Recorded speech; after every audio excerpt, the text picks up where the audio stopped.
Hans Halvorson, welcome to the show. Thanks, Miles. Good to be here. Of course. So, what is methodological naturalism and why should we care about it? I think that if people have heard about it, and most have not, it's from very niche and largely inconsequential debates about creationism or intelligent design theory. So, do you think it's a significant philosophical question after you've explained what it is? Yeah. It's interesting. I would say that I myself only sort of gradually, it only gradually solidified as a sort of position in my mind because it struck me that one is either a naturalist, so one either, which we can go on and on about how one defines that exactly, but sort of a first approximation. Nothing exists but the material world, physical stuff, which is like a specific version of naturalism, physicalism. So that one position, being a naturalist, another position, not being a naturalist, so sort of as simple as that. And of course, a traditional theist would be the sort of the exemplar of a non-naturalist, although there's lots of ways to be a non-naturalist without being a traditional theist, I would say.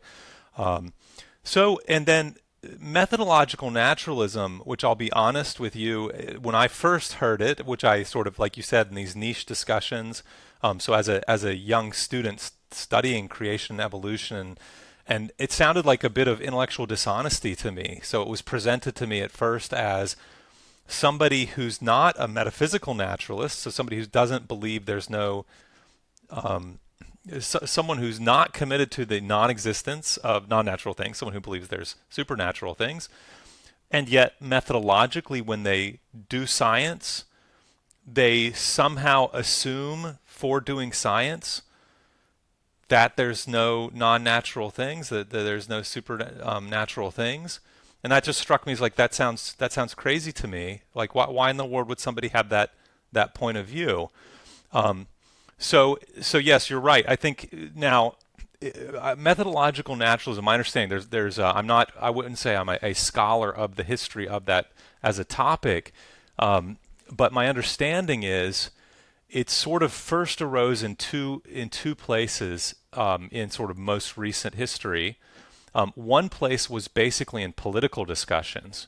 So of course, as you know, in the United States, in on the one hand, trying to uphold a state religion separation, but then also having state, our public school system in the United States. So then this need to be religiously neutral in public school teaching.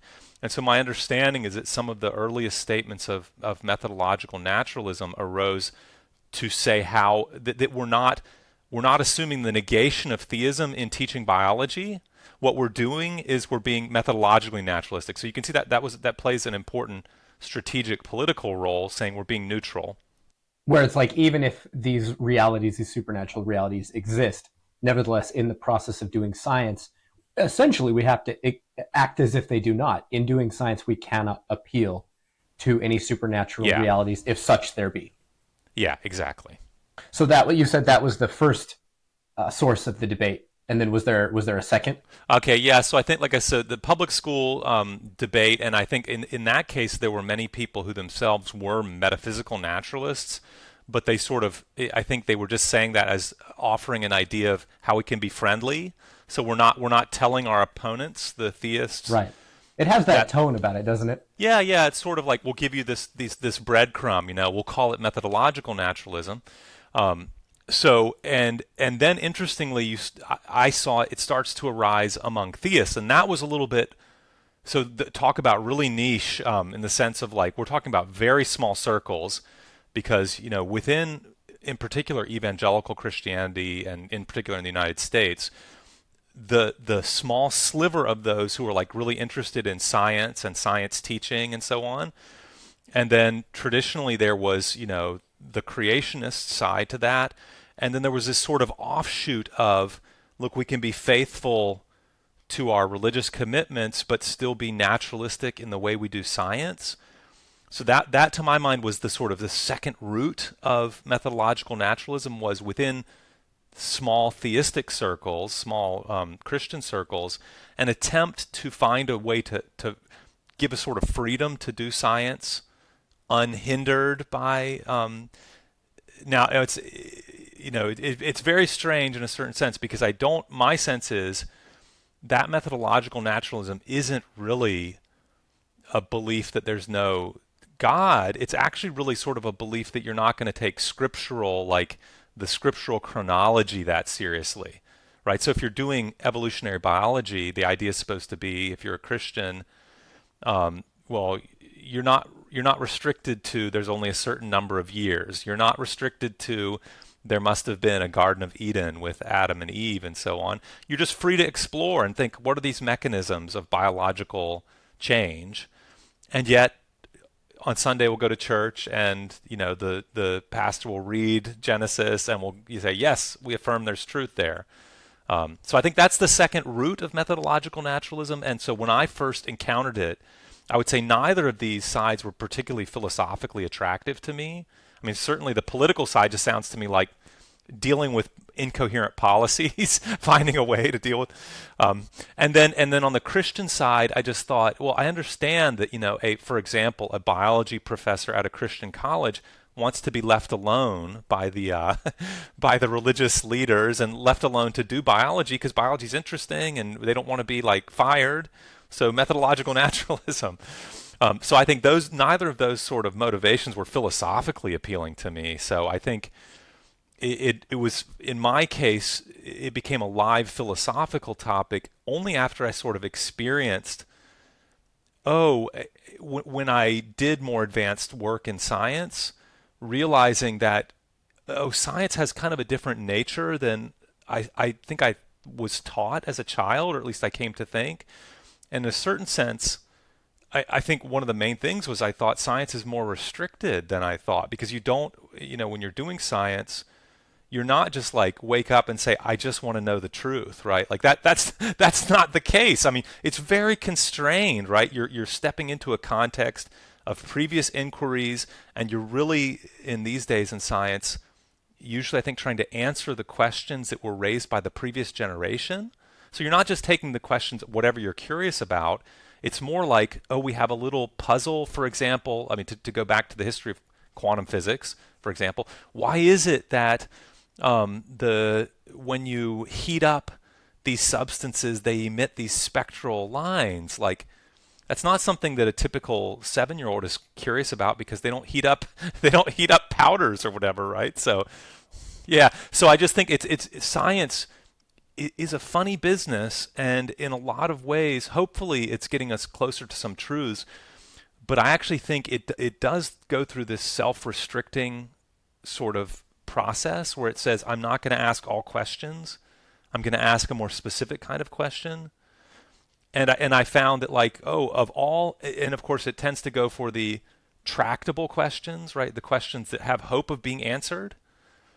And the questions of theistic origins and stuff like that are the most untractable questions. My goodness, it's anytime you make a little bit of progress, I think answering those, it's you can always, for example, we discover the universe is a certain age. There's a way to reinterpret theism that makes sense of that, So it's anyways, that's the short story. Long story short, I think I became more attracted to it philosophically just by sort of almost empirical experience of scientific practice. It's not just a full inhibited truth-seeking inquiry, I think. I agree with you, but I want to press in on the reasons why we might think that science is committed to this methodological principle, because I understand from the other side that on its face, it seems like an arbitrary restriction, if nothing more is said. If all you say is science just cannot appeal to God, and that's it, why? Especially if it's a live epistemic possibility that God or a supernatural agent of any kind has interacted with the natural world. Why would science want to bar that hypothesis? Because then if it went to investigate the relevant phenomenon, it wouldn't have any chance of getting at the truth. So if you could say a bit more about this idea that science isn't committed to discovering all truth, but only a certain kind of truth, is what I interpreted you as saying. What kind of truth is science getting at? Yeah. I'll say my view on this has is still a work in progress in a certain way, because this also interacts with a couple other. Actually, it interacts with like tons of philosophical questions, and so I'll just name one or two that are particularly important here. So one very important philosophical question that really took center place in the early 20th century is what we now call the demarcation problem. So the demarcation problem, basically the question is what counts as science and what counts as non-science. And interestingly, very much like methodological naturalism, my sense is that some people wanted demarcation as almost like a peace treaty, because what they wanted to say was the stuff on the line on the opposite side of science, like it's okay, like you're free to have it, but like it's kind of off limits for science, so we're not going to fight about it. Right? So I think that was one of the sort of ideas behind demarcation. Now, but there was a much more aggressive version of demarcation, and that was the stuff outside the boundaries of science is kind of junk. And I think there were many people who that was their real motivation. So my view, and the truth is, through the 20th century, as people tried to make sharp that what is science and what's not, and it starts like with logical positivism and them saying, for something to be a scientific statement, it has to be verifiable, and that lasted all of like 3 years, because you realize that statement itself is not verifiable, and so we're all back at starting place again. There was Karl Popper with it has to be falsifiable. People tried and tried and tried various things. It's not a super great success story, right? It's like people kind of started to give up that there's any clear demarcation. I'm not just sort of a, hey, there's no demarcation. I would say this was kind of the going view in the 1970s, before my time. But when I look back at it, it was just kind of like, there's no demarcation. Everything is all the same. All inquiries are of the same sort. Truth, we're seeking truth. That's it. That's the only question. I'm not convinced of that. What I think is there's sort of a continuum, and I don't think it's a continuum of quality in any sense at all. I think the continuum is more kind of like, in one sense, it's like objectivity, subjectivity. And again, I'm not at all of the sort of old school, like, and objectivity is obviously better. I think there's contexts in which subjectivity is better. And I just think physics, for example, this is its strategy, is it tries to push things more objective, and that's the impersonal, right, away from the personal. And there, I think if one is a theist, I think you'd think, okay, wait, alarm bell goes off, because wait, if you're a theist, God's a person, and so whoa, now we're, the more sort of, in some sense, scientific we're getting, the less we're getting our hands on personhood, which is supposed to be the defining likeness between us human beings and God. This, whatever this thing is, personhood, in traditional theistic views. So now I don't mean that to be an argument. For me, it was just sort of like, I don't think we need a sharp line. Like, there's science and it's methodologically naturalistic, although I think at times I maybe sort of indicated this in my own work. And I think maybe I was sort of inclined in that direction. But I think now I'm much more open to the idea that there's a lot of gray areas. So a very good, biology already is quite gray in some ways, but talk about even grayer, like psychology, right? Okay, well, now we're talking about people, and it has scientific content. And I actually think it would be lunacy to be a full-blown methodological. Look, people tried it with things like behaviorism, right? So to be a behaviorist about psychology is like basically to think, let's not assume that subject or that thing I'm talking about has any mental anything going on. Let's just talk about its inputs and outputs. Like, that's crazy. And so I think if we're going to let another human being figure in our science, it's, God can't be off limits either, right? Like, what is the principle anymore? So I'm afraid to say a little bit my view is less maybe less easily defeated because it's gotten more liberalized in a certain sense. Right. Okay. Because what I was thinking of was your article in the Blackwell Companion to Naturalism, I think. Yeah. And it was why methodological naturalism. And it was one of the few like fairly rigorous treatments of the topic that I came across because my interaction with methodological naturalism started as the short 4,000 word paper that I submitted to Oxford for my master's application.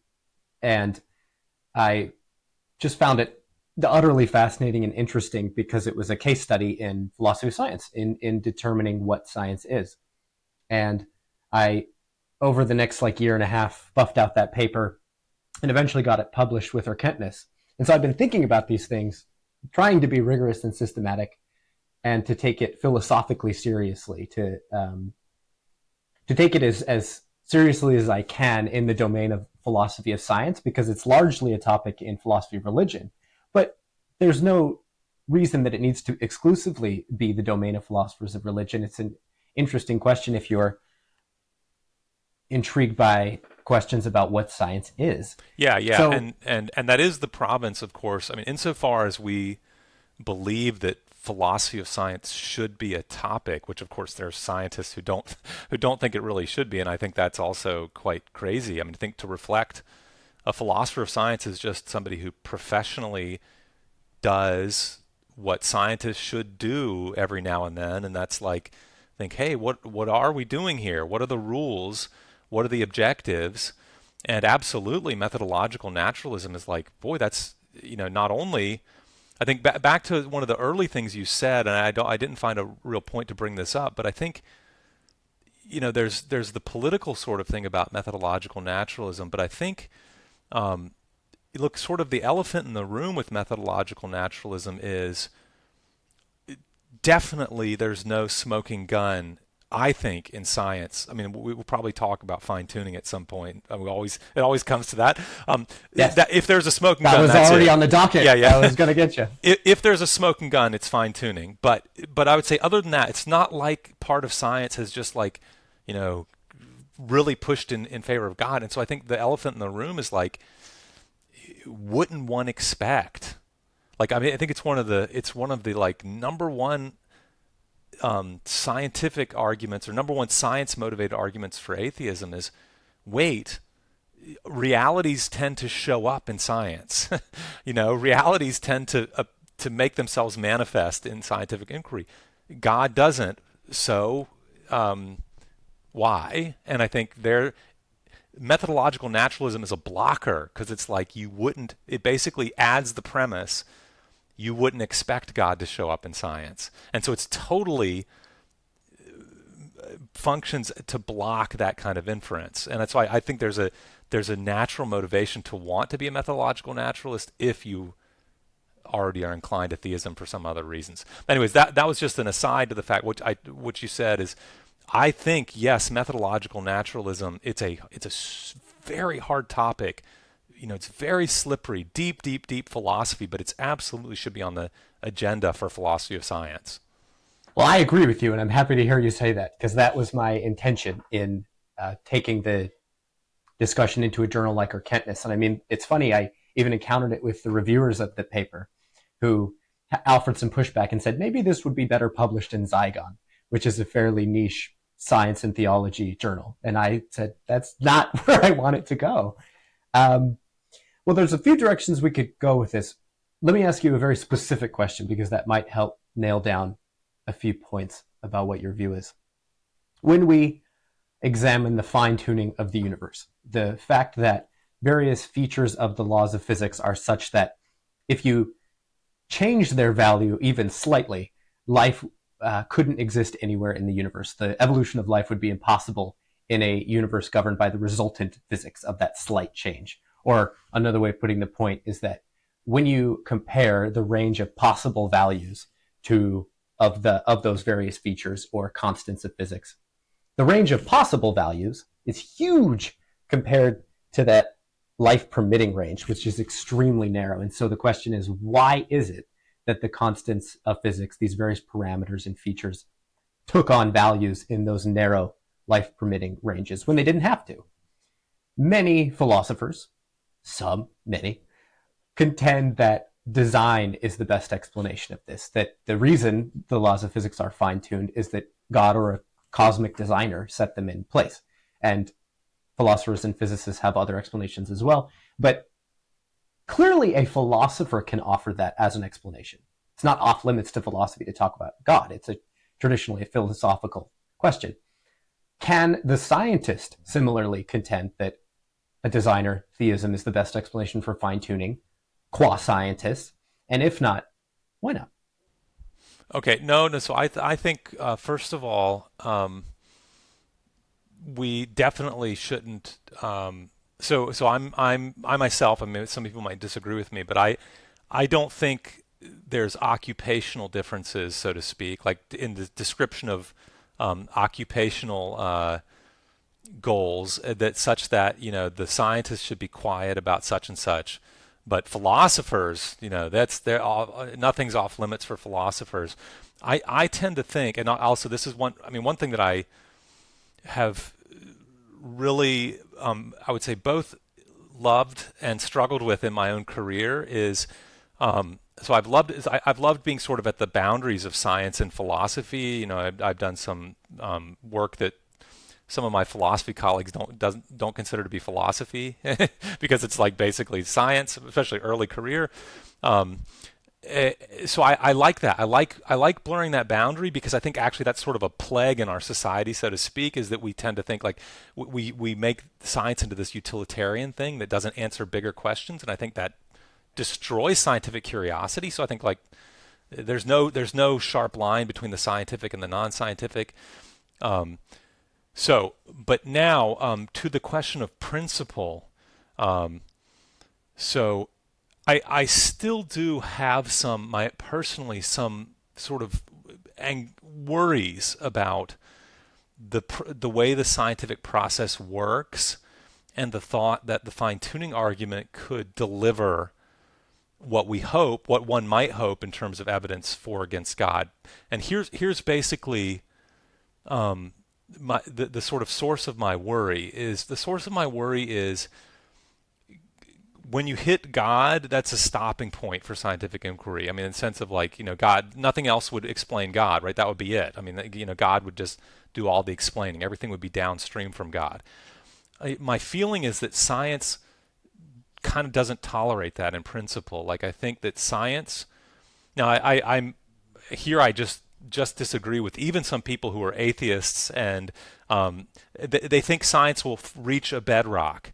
It will find the unexplained explainers, and then that will be great because we'll sort of know the explanatory source of all things in reality.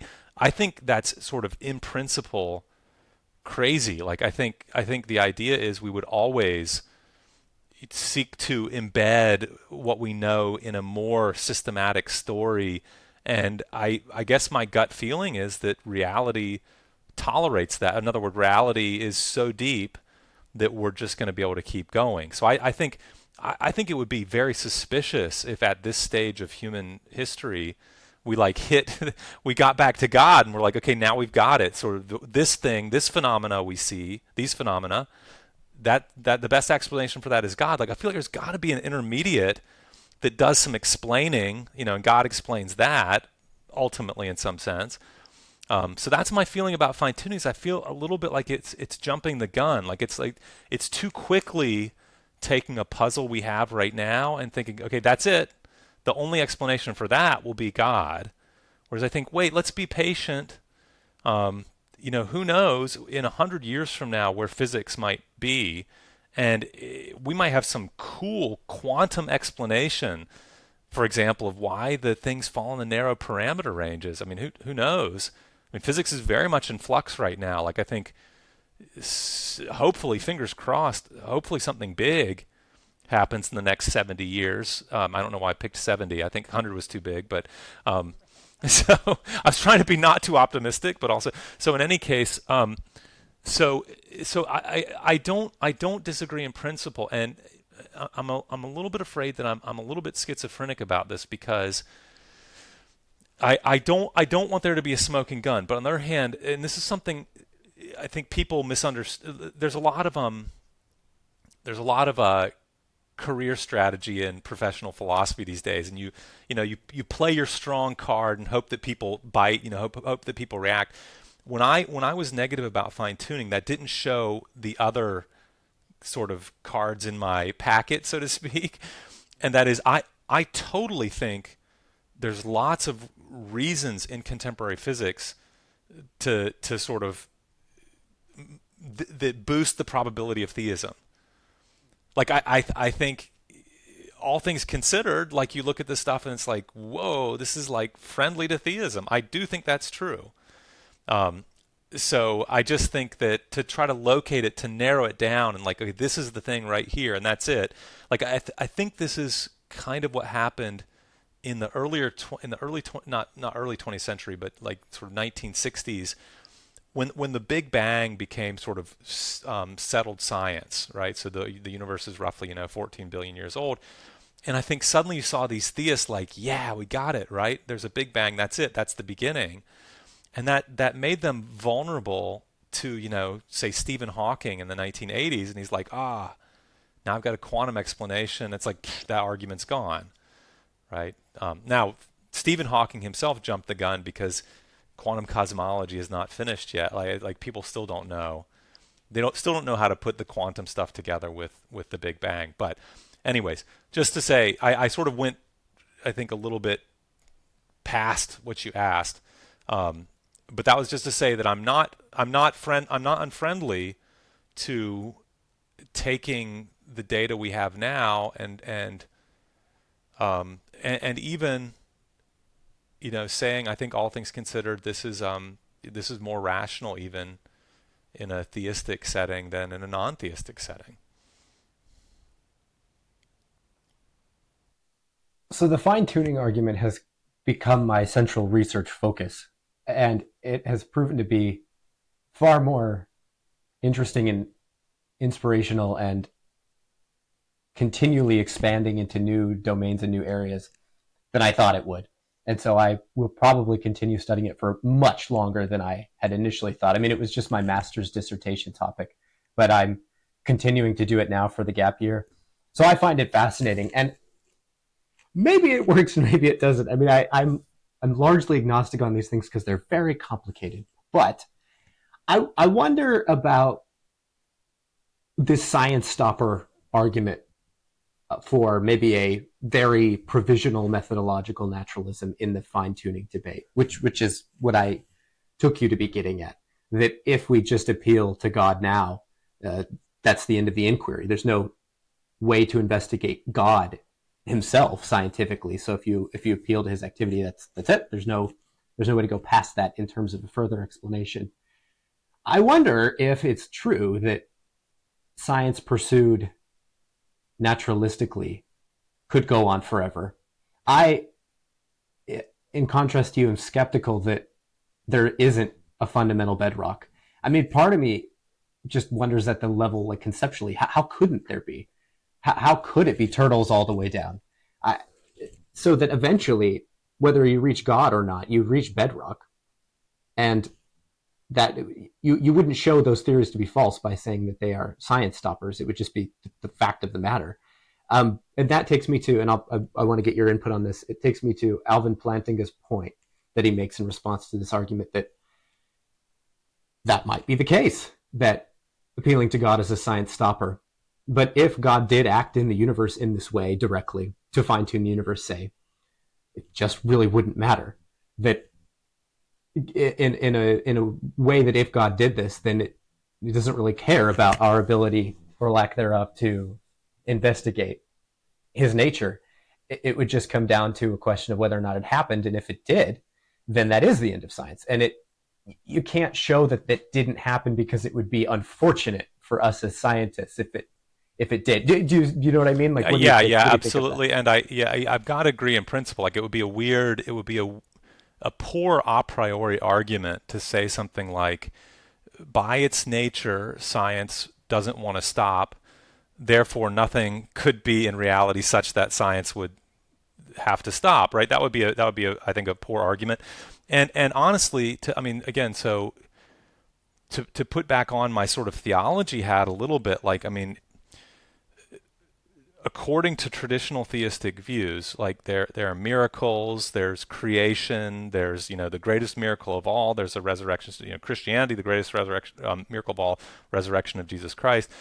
It would be pretty weird in the face of that to be like, well, there's always a more detailed naturalistic explanation of why Jesus, that guy, rose from the dead. Like the explanation, we need not cease inquiring into how it was possible naturalistically to.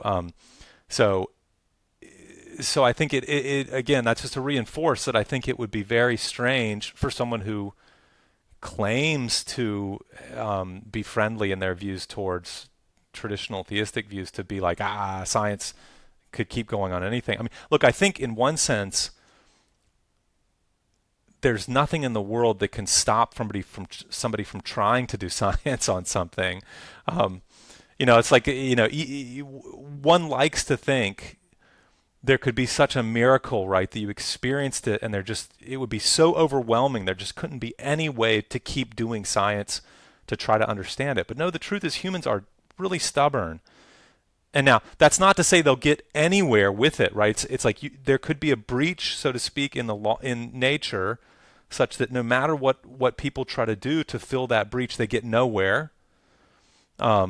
That's possible, I think. So I think I'm just saying in sort of more roundabout way that I agree with what you said about this.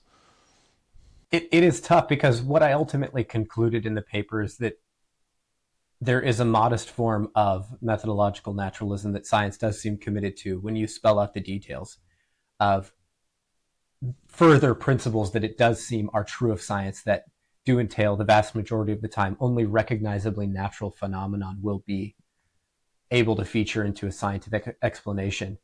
But I think what puts real pressure on my analysis, or of any analysis that says science has this inherent structure such that it can't appeal to the non-natural, would be things like the origin and fine-tuning of the universe, which are areas of intense investigation amongst scientists and cosmologists. And these aren't like one-off possible miracles in some corner of the natural world that scientists might just ignore. This is like the central question of cosmology today.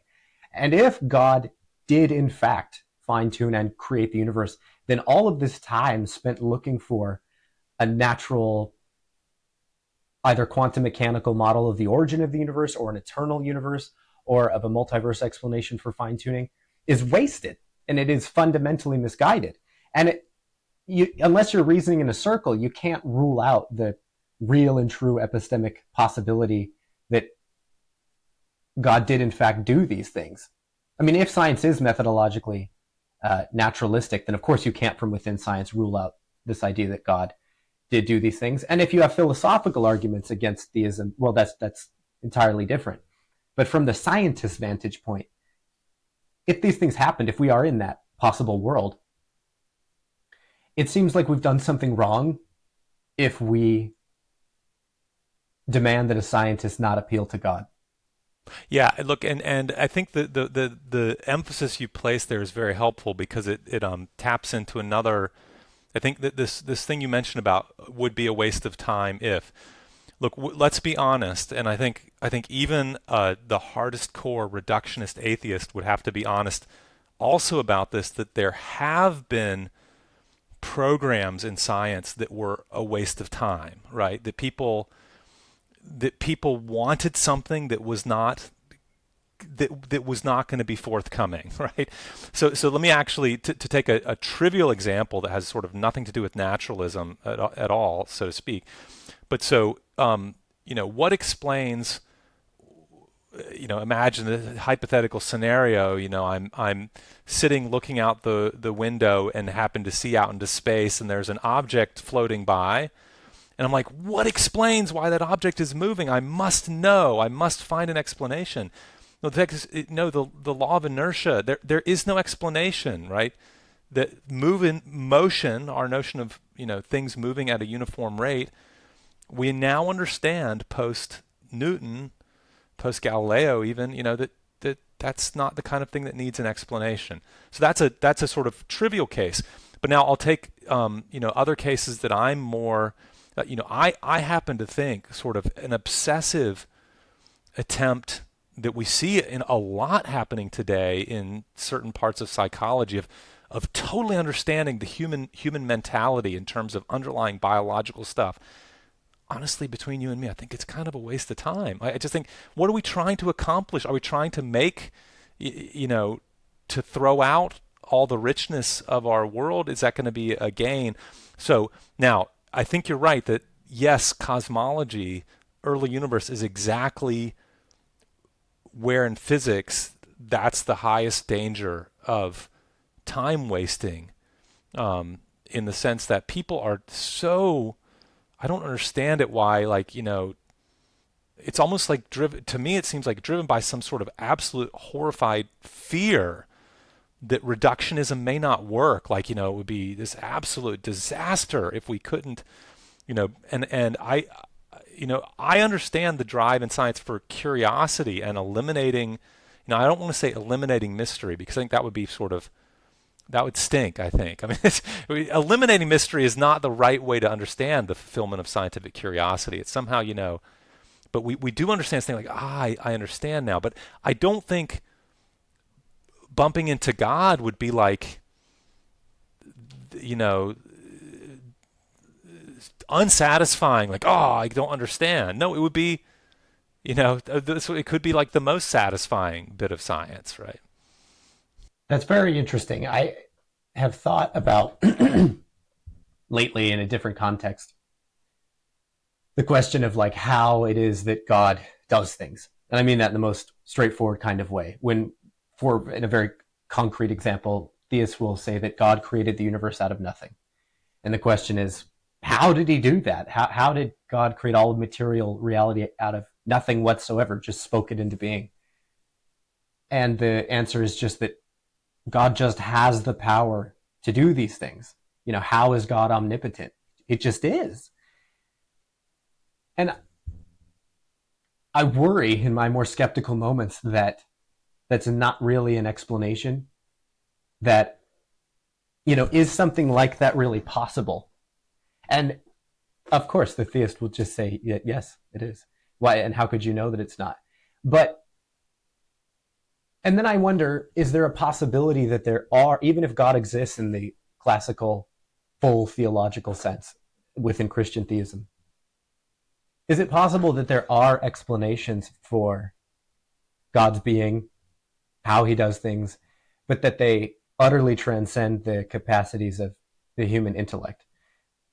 I don't know that that's any different than what people are normally saying, but I'm intrigued by the possibility that there might, in the end, be something of an analog of a scientific explanation for even God, but that it is so radically beyond human comprehension. I don't know. Is there something? No, that's an interesting. I mean, there's various. Let me paint this first in terms of two extreme views, and I think there are definitely people who have these extreme views. So one extreme view, although this is I don't see much of today, maybe outside of academic context. I just think for some reason it's not very popular or cool in academic context. But the idea that somehow you could really understand God a lot better and God divine action through scientific style inquiries, right? Now there's of course one very wealthy foundation that believes in this, and that's the John Templeton Foundation, right? Like that's the vision of Sir John Templeton was that would be possible. Now he was not a scientist; he was an investor. In some of the grant giving that the Templeton Foundation does, that's part of the thematic. That's an old-fashioned view. In fact, that was somewhat popular in like England in the 18th century or whatever, right? It's sort of this empirical theism, right? Like we're really going to actually understand more like the mechanisms of divine action and so on. That's one extreme, and it's like it's really like God would just be, theology should just be like yet more science. It's like the best science, the deepest science. The opposite extreme is this sort of like, well, anything God's involved with is just ultimately utterly mysterious. Like we can't say anything about it. Of course, at its most extreme, it's this like doctrine of divine ignorance of God, which was maintained by like ancient like Greek Orthodox monks, like God is unspeakable, right? Like you can't say anything about God. That's maybe actually a little bit more popular these days because it's a good way to sort of, have sort of like your personal religious thing, but not have to say much more about it. So, yeah, yeah. So, now there's of course there's lots of degrees between those two extremes of what you think the complications are. And I would just say in a certain sense, methodological naturalism is kind of like this attempt to sort of like cut right between this. So you like have, you have your mysterious God, but then you're not, I mean, look, I think there's a certain sense in which if you take that, there is a God, but God is ultimately mysterious and we can't say anything. I think if you push that to its logical extreme, you do become like a monk and you don't do science because you start to realize, well, how would you draw the line between stuff you can talk about and stuff you can't talk about? And I think eventually the stuff you can't talk about just swallows your whole life and then you become a mystic, right? And so that's my own view. I just think it's an unstable solution to try to have like, so I, going back to the beginning, early on in the conversation, like I think, you suggested and I agree, right? It's like these things can't be totally separated, right? So it's like what can be, where can you do science and where can't you? It's just not so super clear. It's not clear, and it's not going to be clear, I think, is a conclusion I'm coming to. And that's not very satisfying. It's not nicer to come down hard. And but say, I think I think what is. you said also, there's hope for progress to be made, and I think the progress is going to involve like more dialogue with. I mean, look, there are it's the number is small, not as small at places like Oxford and Cambridge. The number of theologians, actual real theologians who study theology and they think that's their their province. What they talk about is the nature of God.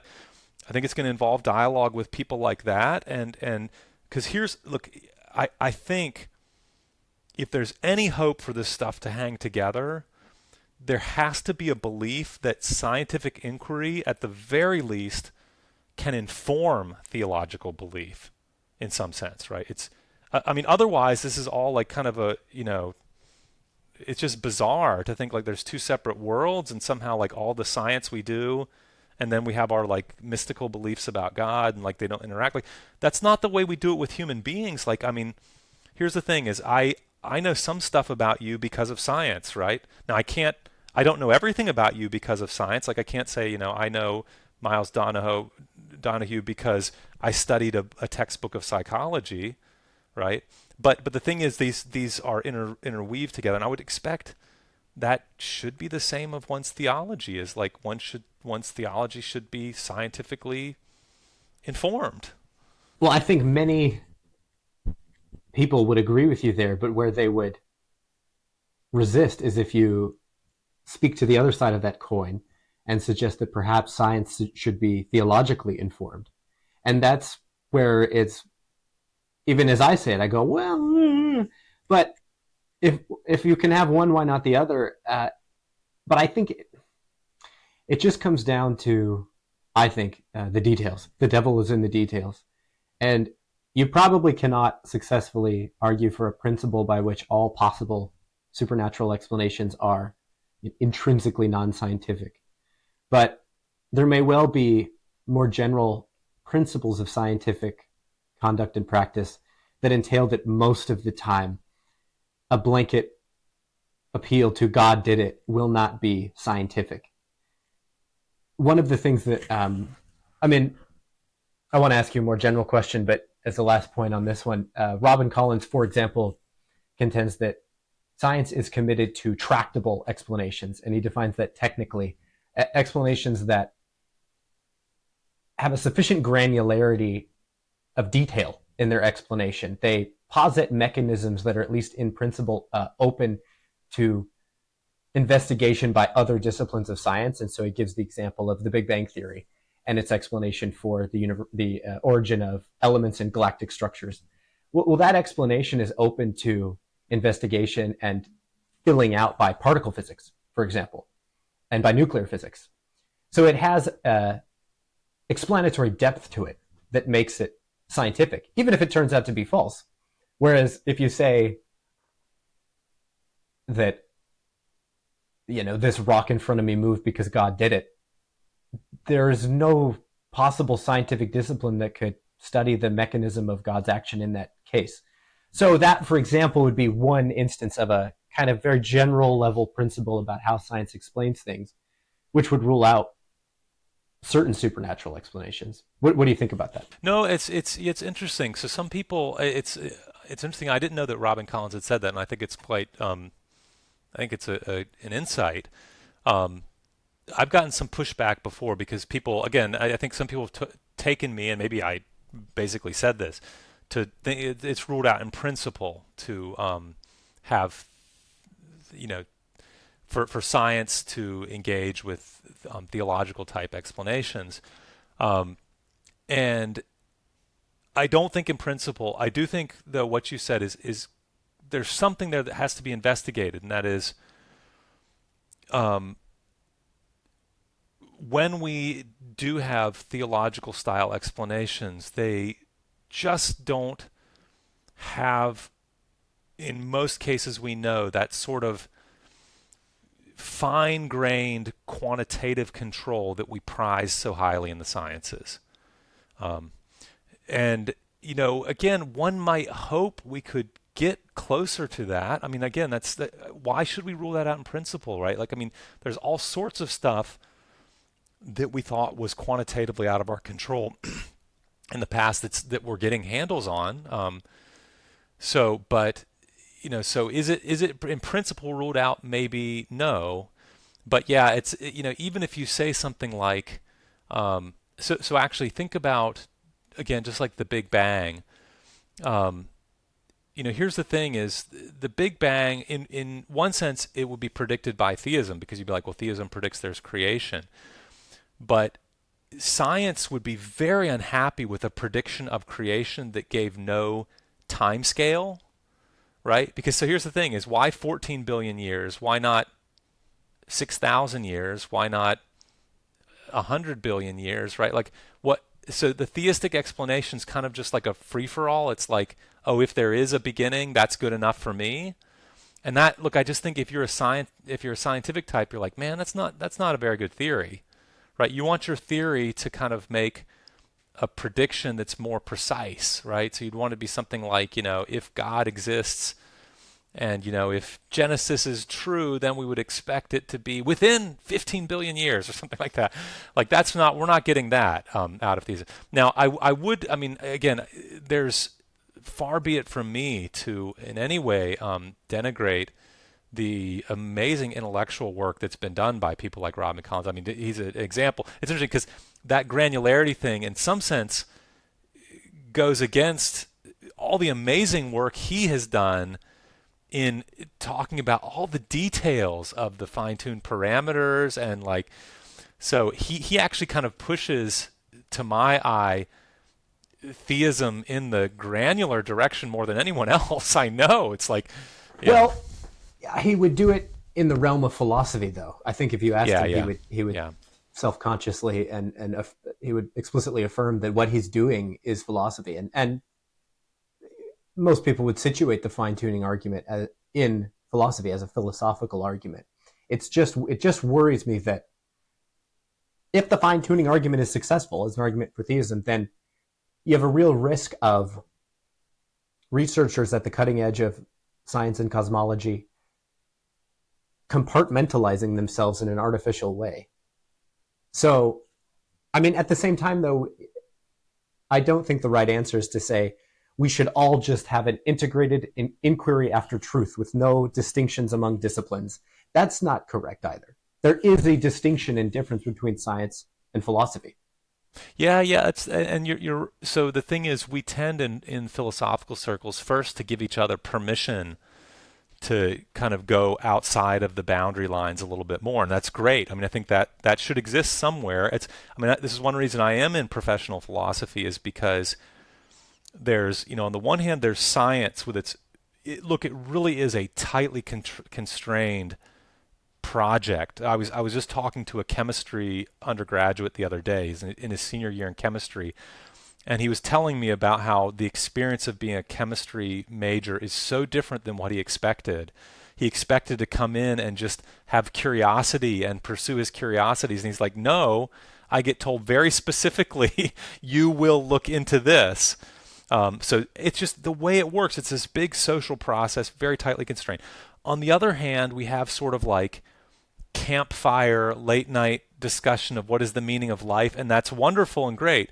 But this intermediate thing where we're both trying to respect the data of the science and like look at it, look at the arguments, do probabilities and stuff like that, and yet we're open to discussing various hypotheses that are sort of not in play in the sciences. Like, I think that's great that that exists. I mean, I think it plays a really good social role. I do too. I mean, you have to have someone that does that because you you can't be certain that these kinds of explanations are false. And so if you're going to say that science is not the discipline that could ever possibly assess them, then there has to be somewhere that you can have a structured, analytical, systematic investigation into them, and that's philosophy. So what I want, I guess, at a more general level, I was interested on what you take to be, and I imagine we will reach similarly unclear grounds, what you take to be the relationship between science and philosophy. I don't know much about like meta-philosophical views about what philosophy itself is, and I've only kind of started to think about those things. But some people take the approach that philosophy can only ever follow after science. Don't really know what they argue specifically, but I just know that at a general level. Whereas I incline to think that philosophy can be a source of knowledge itself, independently of what science has to say. So those are some large open-ended questions. Yeah. No, it's good to play around with that sort of, because it is true that this is the kind of thing that, honestly, we as philosophers, look, I joke around a lot with students that, we have this sort of occupational hazard in philosophy of always going meta. And like that can actually also be like a career ruiner, because if you just kind of keep going more meta, you never actually do what you're supposed to do. Like eventually you have to just write a paper, So you can't like always go like, oh, what's the point of writing that paper? And what's the point of thinking about what's the point of writing that paper? And which we do tend to do in philosophy. But it is good, that said, to now and then pause and say, what are we? What is our job here? And also, especially if we get, as we do these days, look, philosophy is it's not going to die. I'm glad to tell you, because humans are humans. Philosophy's not going to die, but it's in sort of short-term threatened to justify its existence. And we need to know when somebody says, why should you exist? We need to be able to give a reasonable answer. And like imagine, like they're shutting, philosophy departments. They're closing philosophy departments at small colleges across the United States. There's people who had tenured jobs who've lost their jobs because people think, that's not important, right? What good does that do our kids, So I think it's very, very important to say, okay, let's think about what we are, what role we do play here. And so there's various pictures.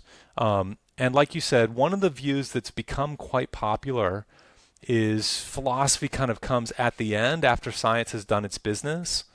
And there's some very noble pictures of that, like my former colleague at Princeton, David Lewis, a very technical, rigorous philosopher who did believe philosophy comes always after science, but he thought nobody else is going to organize the whole body, right? He thought the philosopher's job is you take all these stuff from all the different sciences and come up with the big ultra theory, so to speak, right? The theory of it all.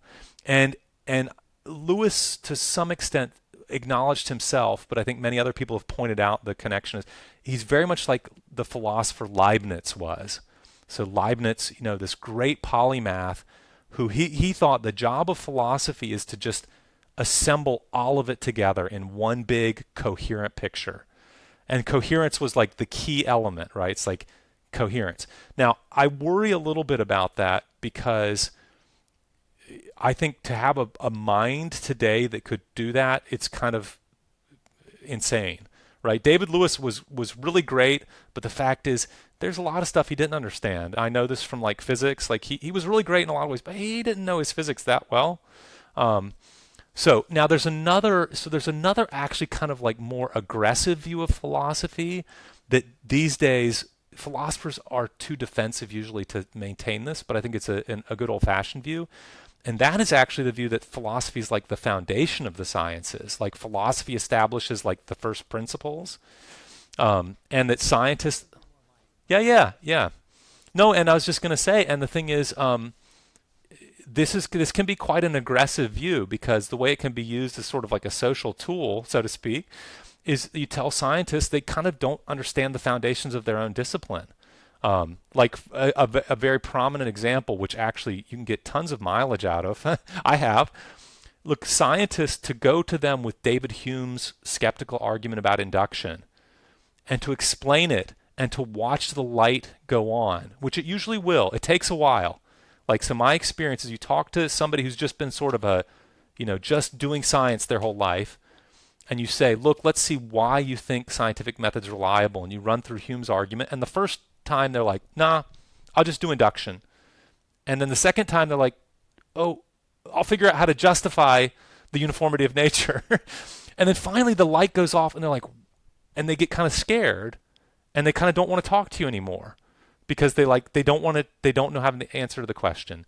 So that's the more aggressive sort of view, is like we actually are worried about the very stuff that must make sense for what they're doing to make any sense at all. And I kind of believe that's true.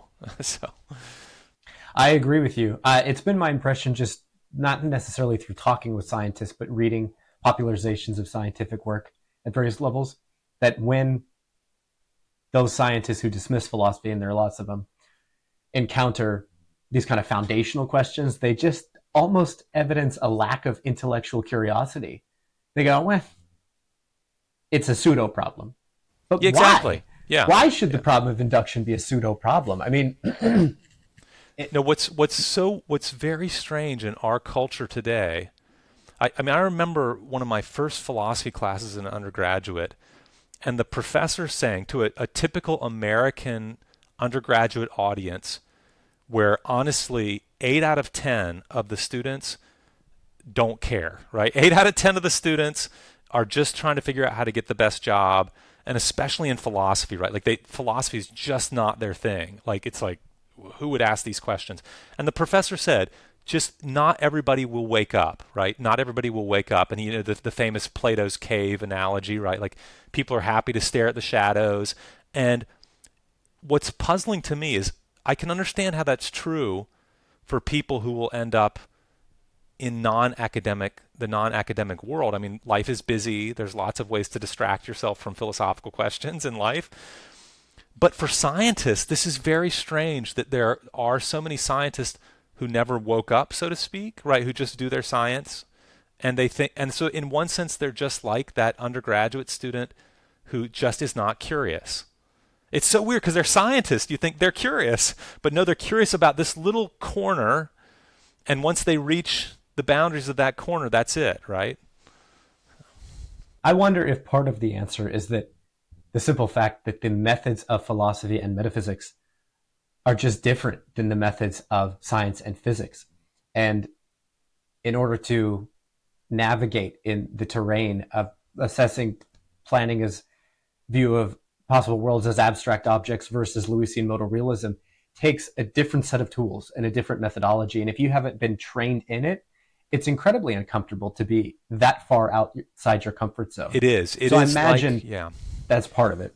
No, I have actually come to think, having watched through teaching over a couple of decades now, that it's in some ways becoming a philosopher, and not necessarily a professional, but just somebody who does philosophy and thinks philosophically.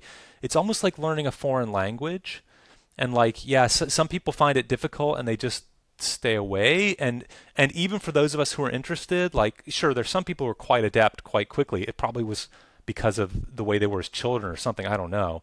But for some of us, and I'll count myself among this number, like, you have to practice. Like, you have to practice being philosophical and thinking and raising the right questions.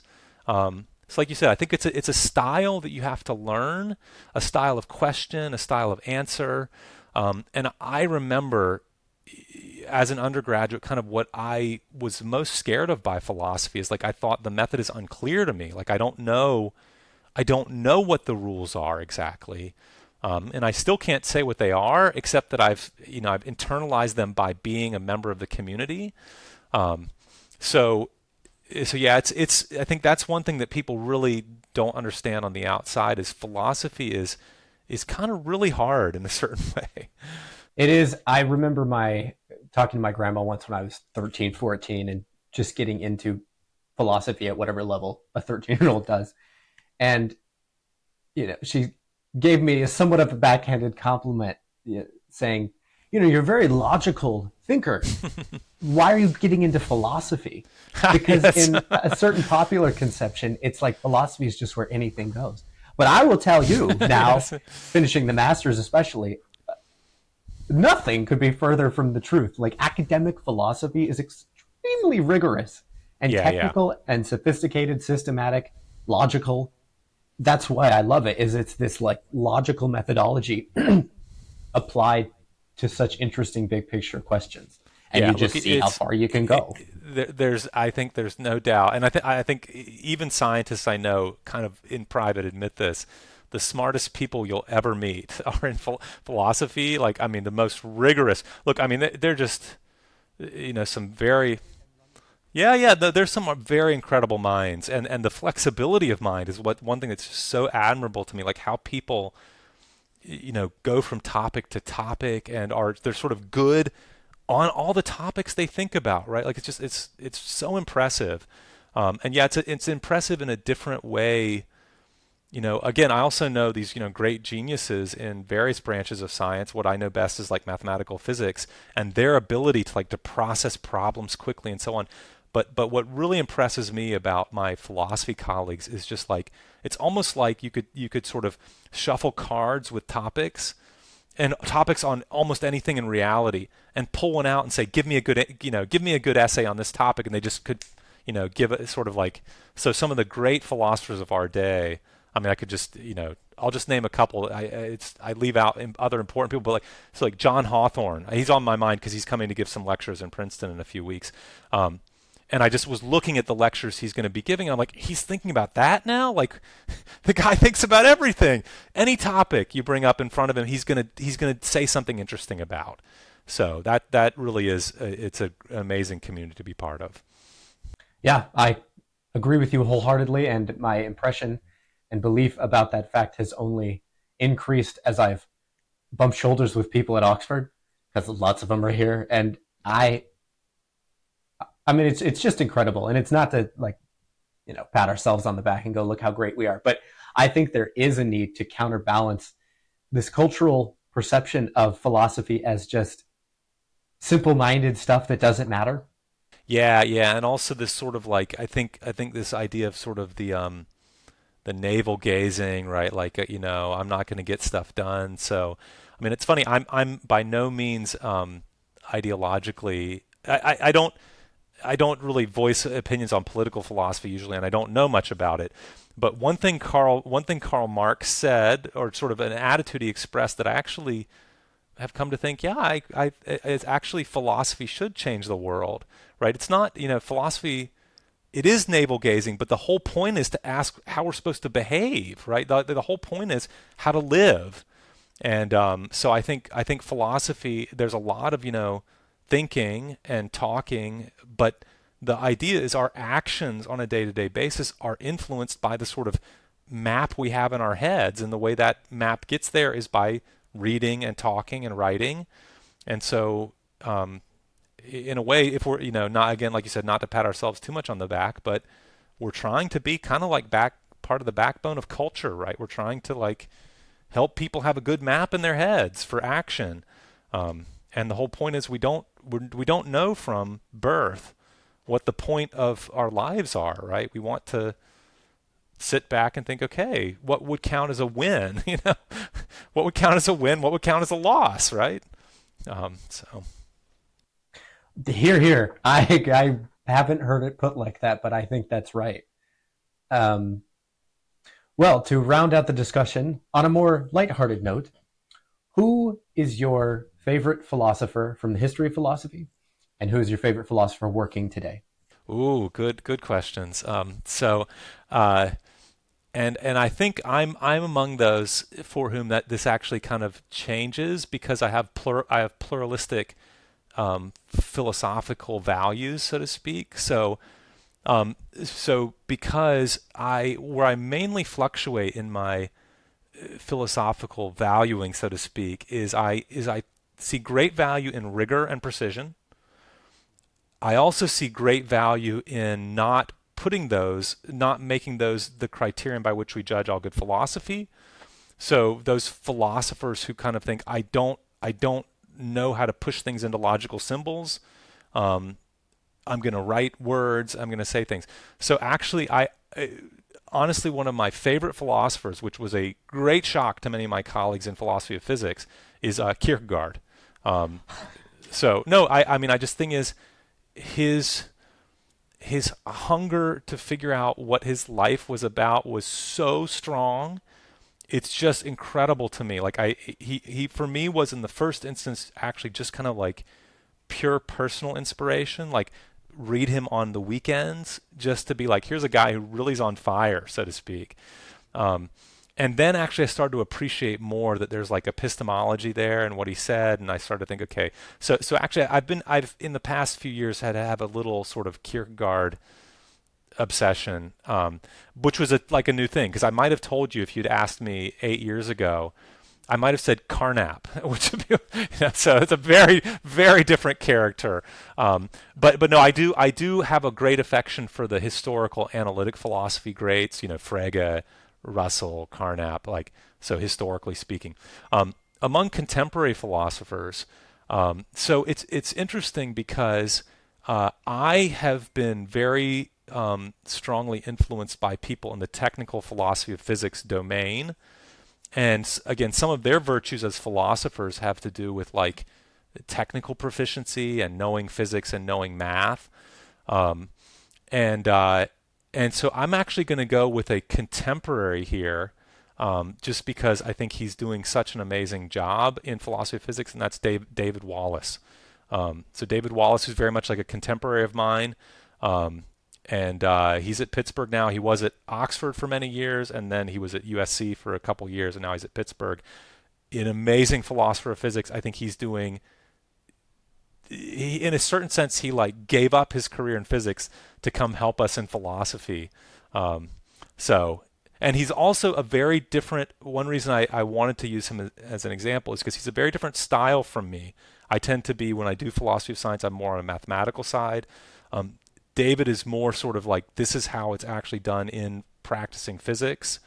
So I think I just look at him with amazing admiration. Now the thing is, I could easily. I mean, I was saying earlier, there's so many good and interesting philosophers alive right now, and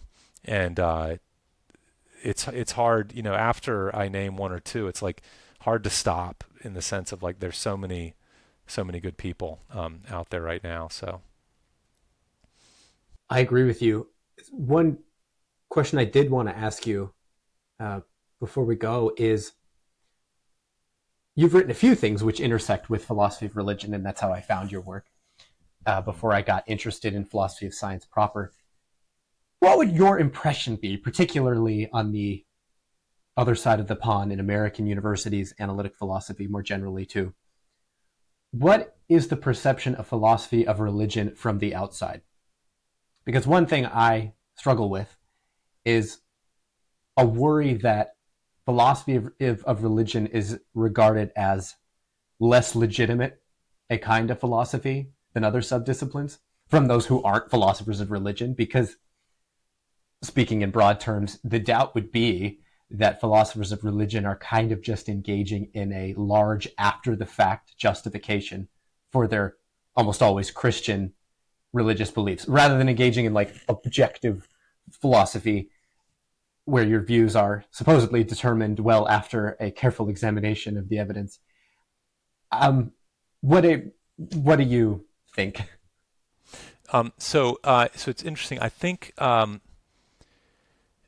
we've been fortunate that we've had some in analytic philosophy of religion, some really great representatives um, who who earned great respect throughout the field. And what they did, I'm talking about sort of like the previous generation, what they did has made it a very respectable topic within philosophy.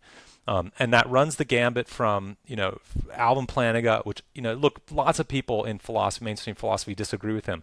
I've never met anybody who thought he wasn't a good philosopher. I mean, everybody's like, yeah, he's amazing. Um, I have colleagues who's like crazy but amazing.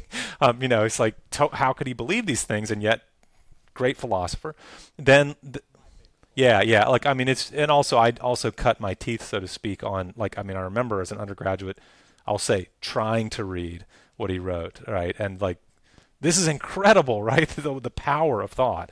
So like Plantinga, Nicholas Walterstorff, who always has to be named right after you name Alvin Plantinga. But then also more like on the historical side as well, and there's a wide range here, but like Robert Adams, just he was such a high quality philosopher that everyone who knew him respected him for his philosophical work. They also thought interesting. And I've also even met people who were like, knowing Bob Adams made me think twice about theism. Like before I knew Bob Adams, like I thought it was crazy that anyone would be a theist. And then I had to sort of think twice because he was such a rich philosopher of religion. And what also was good, so I would say even more than Plantinga. So Plantinga, I would say Plantinga, people saw the power of his thought, but it's not like Plantinga showed the relevance of philosophy of religion throughout philosophy. It's not like he made, philosophy of religion a topic that seemed relevant in, say, philosophy of science. Now, he did a little bit more work later. He's done a little bit more work later career. But but people like Bob Adams, I think, made us realize. So if you look back and think in the 1950s, 1960s, to talk about religion seriously among analytic philosophers was kind of like it wasn't respected at all. I think that generation has changed that. So I think honestly, and then there's like the younger generation. So like Dean Zimmerman at Rutgers, right? And we're talking like one of the very, very best philosophy departments in the world. And he's got a Center for Philosophy of Religion there. And it's like very much on the table in their, conversations over there at Rutgers or philosophy of religion topics. And I'll tell you that's also true at Princeton. Princeton, we don't have as much sort of overt philosophy of religion research going on, but it's not a topic that's philosophy of religion type questions are very much open for discussion here and have been, I would say, since the days of David Lewis. I think David Lewis, because his relationships with Plantinga, with Bob Adams and so on, like he was a convinced atheist, but he thought these are topics that can be discussed.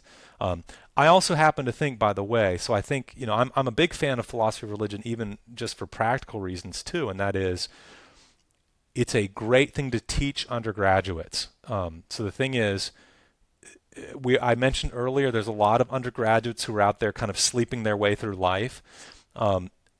But the thing is, a higher percentage are interested in religion than in philosophy to start with.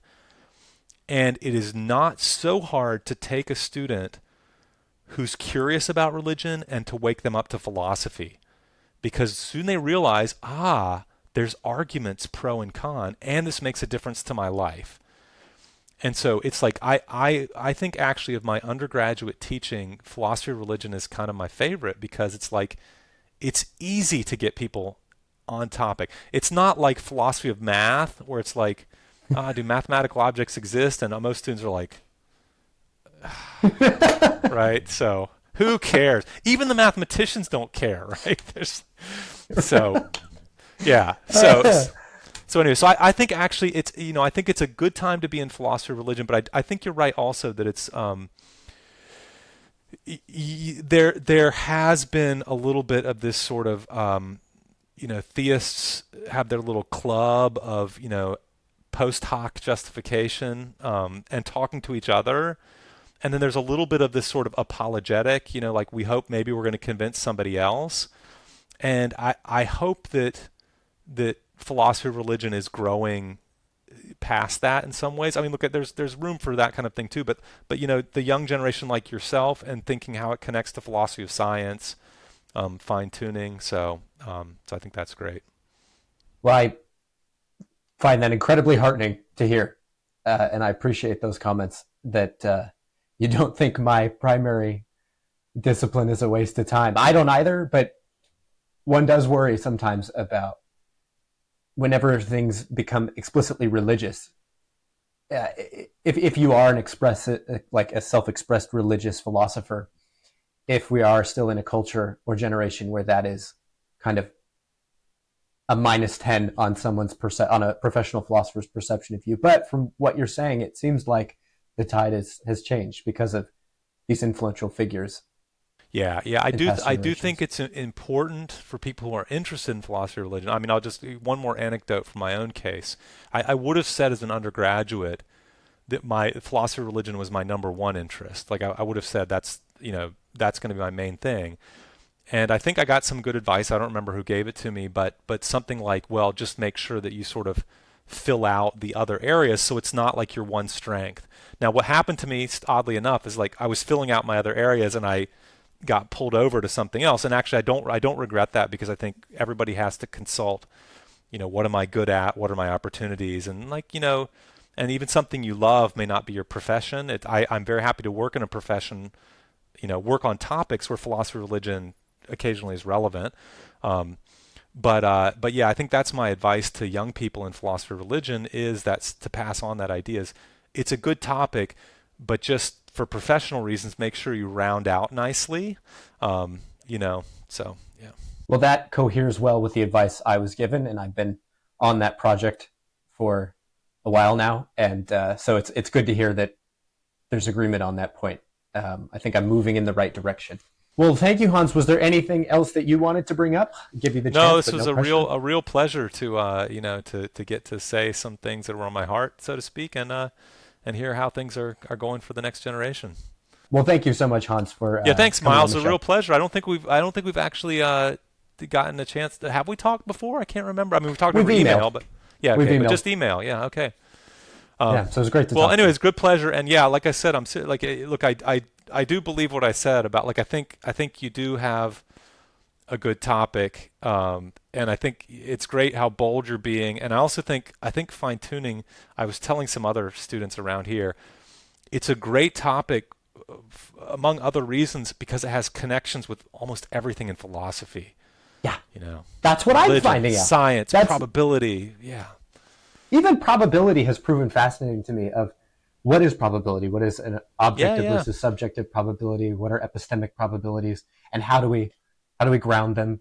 And I don't know. It has reignited my love of philosophy in general. So I'll get off the soapbox, but I like fine No, okay, tuning that's too. great. Yeah, so you have an exciting future ahead of you, I think.